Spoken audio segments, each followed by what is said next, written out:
નમસ્તે વિદ્યાર્થી મિત્રો, આજે વાત કરીશું ધોરણ 9 અને વિષય ગુજરાતીના ચેપ્ટર નંબર 16 કુદરતી જે પાઠ છે તેના સંપૂર્ણ સ્વાધ્યાય સોલ્યુશન મિત્રો મેળવીશું। એ પહેલા ચેનલની અંદર પ્રથમ વખત આવ્યા છો તો ચેનલને સબસ્ક્રાઇબ કરવા માટે નીચે જે લાલ કલરનું બટન છે તે સબસ્ક્રાઇબનું મિત્રો દબાવી દેવું। હવે આપણે વાત કરીશું, પાઠનું નામ લખીશું કુદરતી। સાહિત્ય કૃતિનો પ્રકાર છે એકાંકી। લેખક છે લાભશંકર જાદવજી ઠાકર। આ પાઠ શામાંથી લેવામાં આવ્યો છે એટલે કે કઈ કૃતિમાંથી લેવામાં આવેલો છે તો લાભશંકરના આદર્શ એકાંકી જે છે એમાંથી લેવામાં આવેલો છે। સ્વાધ્યાય પ્રશ્ન નંબર 1, નીચે આપેલા વિકલ્પમાંથી સાચો વિકલ્પ પસંદ કરી ખરાની નિશાની કરો। બાબુનો મિત્ર દેવલો સ્વર્ગમાં શું બની ગયો હતો? તો સાચો જવાબ આવે છે સી, દેવાંશી અપ્સરા બની ગયો હતો।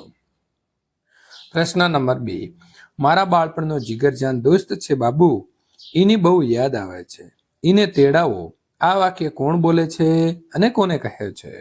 તો સાચો જવાબ આવશે ડી, દેવલો બોલે છે અને ઇન્દ્ર રાજાને કહે છે। પ્રશ્ન નંબર 3, સ્વર્ગના નિયમ મુજબ કયું કાર્ય પુણ્ય ગણાય છે? સાચો જવાબ આવશે સી, કુદરતી રીતે સહજતાથી થયેલું સદકાર્ય।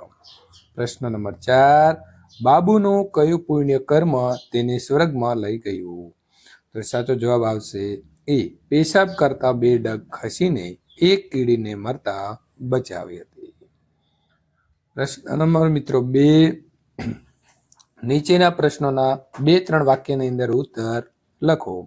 દેવલાએ બાબુ સાથેની દોસ્તીને કેવી રીતે નિભાવી તે તમારા શબ્દોમાં લખો। તો દેવલાના નાચ ગાનથી પ્રસન્ન થયેલા ઇન્દ્ર રાજાએ દેવલાને વરદાન માંગવા કહ્યું। દેવલાએ ઇન્દ્ર રાજા પાસે એના જૂના ભાઈબંધને સ્વર્ગમાં લાવવાની ઈચ્છા રજૂ કરી। ઇન્દ્ર રાજા દેવલાની ઈચ્છા પૂરી કરી અને બંને ભાઈબંધોને એક દિવસ સ્વર્ગમાં રહેવાનો લાહવો મળ્યો। અહીં મિત્રો આપણે સ જોડી દઈશું। આ રીતે દેવલાએ બાબુ સાથેની દોસ્તી નિભાવી। પ્રશ્ન નંબર 3, નીચેના પ્રશ્નોના 7-8 લીટીમાં ઉત્તર લખો। તો બાબુના સ્વર્ગના અનુભવને તમારા શબ્દોમાં આલેખો। એક સારા કામે બાબુને સ્વર્ગમાં જવાનો મોકો મળ્યો।